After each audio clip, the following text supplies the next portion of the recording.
Okay, so this is the video for questions 11 through 15, and it's EOC 2B, as you can see here. So going through this, very similar to the other video that I did, we are given 2 points, which in this case are -2, +4, and +2, 1. And we are also told that we're supposed to use point-slope form for our answer. And there are 2 things in the name of that form, one being point and the other being slope. So we've got 2 points, so we got that covered, but we're going to use the slope formula to get the slope. All right, so off to the side here, I'm going to go ahead and write down that slope formula. So I have to find the difference of the y's. That's going to be your rise. And on the bottom, with the difference of the x's. That represents your run.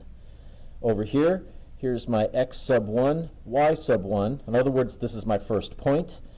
And this one is my x sub 2, y sub 2, or my second point.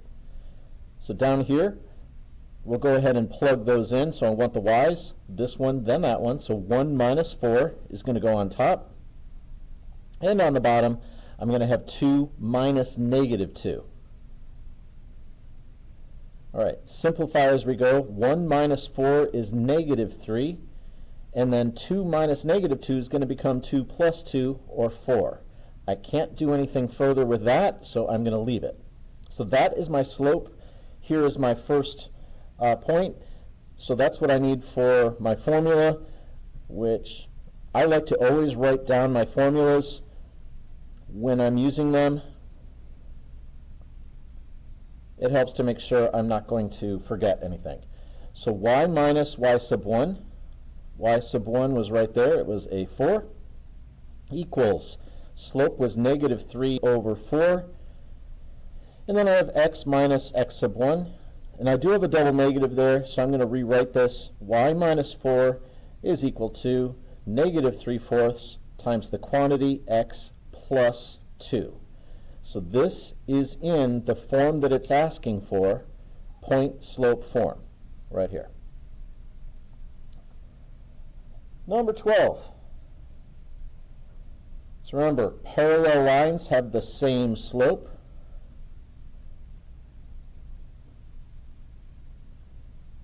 So the goal here is to get it into slope-intercept form, so it's a different form from up above. But we really just want to figure out what that m is. As soon as we have that, that's the answer. So I'm going to find the slope of this line, and then that's going to be my answer. So I'm going to subtract 7x from both sides. Put that off to the side a little bit because these are not like terms, but these will cancel. So I'll have 2y is equal to, I'll put the x term first, -3, and then divide everything by 2.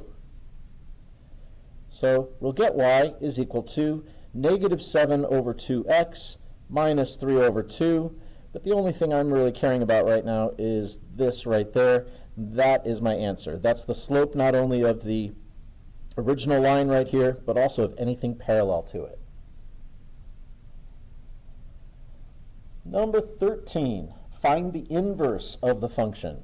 Well, to get the inverse, we switch the x and the y. And then the second part is really solve for y. Okay, so it's solve for y right now. We're going to switch the y and x and then solve for y again. So the y becomes an x and the x becomes a y.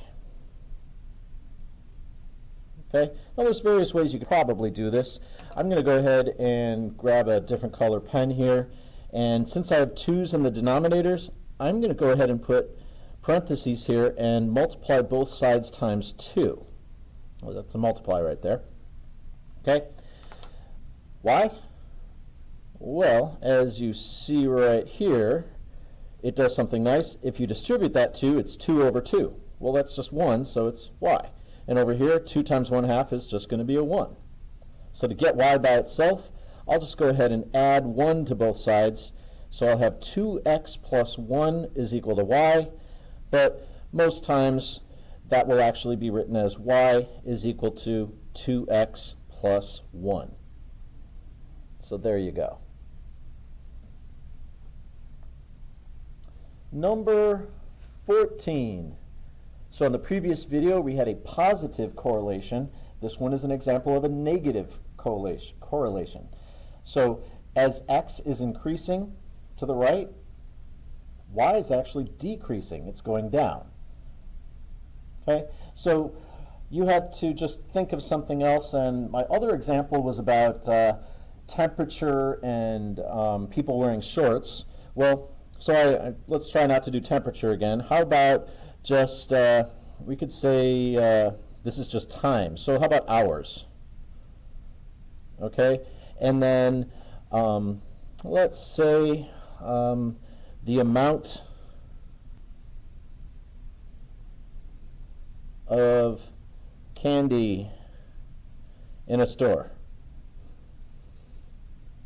Okay, so basically it's saying as the hours move on, people are buying the candy, so the amount of candy is going down, down, down. And after maybe this is like 10 or so hours or so, the store's been open, they're almost out, they're going to have to open up some more boxes. So you could just say something like, as time passes, and remember, time is x, so time passes, it's growing, comma, the amount of candy decreases.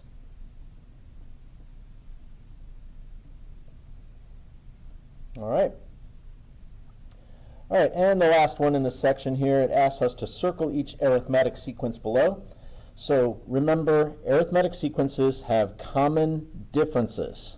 Common means the same. So a common difference, the same difference between numbers. So if it has one of those, a common difference, it's an arithmetic sequence. So you have to just say, how did you get from one number to the next? So 5 to 3, subtracting 2. So 3 minus 2, is it 1? Sure. 1 minus 2 is negative 1. Negative 1 minus 2 is negative 3. So that looks like an arithmetic sequence to me. So that's going to be common difference, which is, and we're going down, so I'm going to say negative 2. Next one. Well, 1 to negative 2 is down 3, and then to positive 3 is up 5.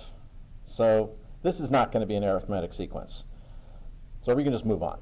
Next one. 1, 4, 9. Well, this is actually a sequence you might be able to figure out, but thinking of it in terms of common differences, this is plus 3, plus 5, plus 16, so no common difference.